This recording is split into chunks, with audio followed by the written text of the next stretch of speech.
చంద్రబాబుకు బెయిల్ మంజూరు కావడంతో అనంతపురం జిల్లా నార్పల మండల కేంద్రంలో సింగనమల ద్విసభ్య కమిటీ సభ్యుల ఆలం నరసానాయుడు భారీ ర్యాలీ తీశారు. కార్యకర్తలతో కలిసి గాంధీ విగ్రహానికి పూలమాలలు వేసి నివాళులర్పించారు. సింగమల నియోజకవర్గ వ్యాప్తంగా బాణసంచా కాల్చి టీడీపీ నాయకులు సంబరాలు చేసుకున్నారు.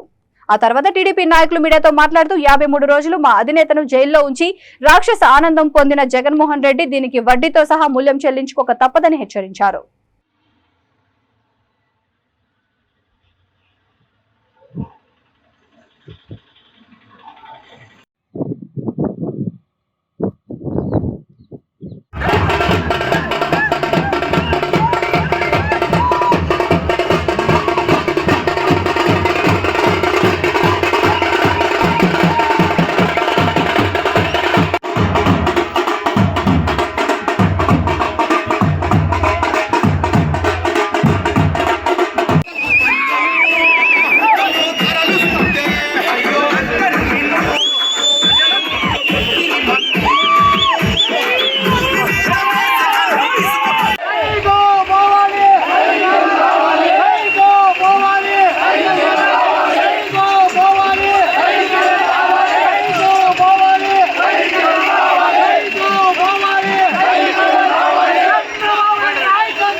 మా జాతీయ పార్టీ అధ్యక్షుడు నారా చంద్రబాబు నాయుడు గారు బెయిల్ విషయం తెలిసిన వెంటనే స్వచ్ఛందంగా ఈ రాష్ట్రంలోనే కాకుండా వివిధ రాష్ట్రాల్లో దేశాల్లో కూడా వేరే దేశాల్లో కూడా బయటకు వచ్చి సంబరాలు జరుపుకుంటున్నారు.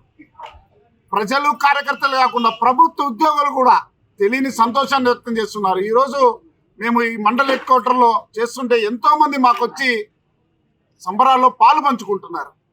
నిజంగా ఇది ఒక చరిత్ర.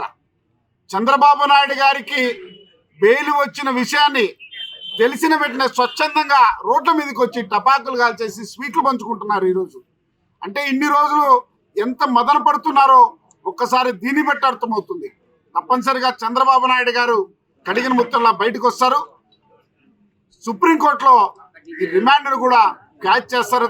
తప్పనిసరిగా చంద్రబాబు నాయుడు గారు ఈ రోజు నుంచి బయటకు వచ్చి వీళ్ళు చేస్తున్న వికృత చేష్టల గురించి ఏదైతే 53 రోజులు బెయిల్లో జైల్లో వాళ్ళు ఎంత ఇబ్బంది పెట్టిన విషయాన్ని కూడా తెలియజేసి ప్రజలు సూపర్ 6 మేము లోపలికి వెళ్ళి మరొక మేనిఫెస్టో కూడా కొదిలి ప్రజల దగ్గరికి వెళ్ళి చంద్రబాబు నాయుడు గారు ముఖ్యమంత్రిని చేసేదాకా మేము ఎవరు తెలుగుదేశం పార్టీ కార్యకర్తలు విశ్రమించరని అంతవరకు శ్రమిస్తూ తెలుగుదేశం పార్టీని తీసుకుని సైకోపాలని సాగనంపి తెలుగుదేశం పార్టీని చంద్రబాబు నాయుడు గారిని ముఖ్యమంత్రి అయ్యేదాకా విశ్రమించమని తెలియదు.